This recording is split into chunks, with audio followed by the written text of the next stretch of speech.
In this video, I'll show you how to get your global API key on Cloudflare, which is essential for integrating with other services or automating tasks securely. Start by logging into your Cloudflare account and opening the dashboard.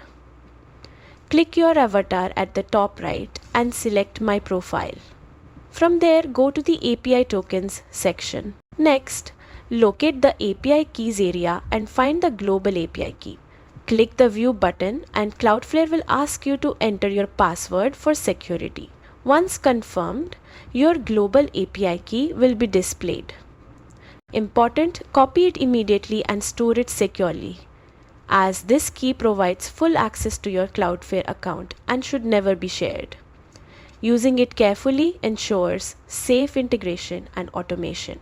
And that's it. You now know how to access and secure your Cloudflare global API key. Thanks for watching and don't forget to like and subscribe for more cloud tips.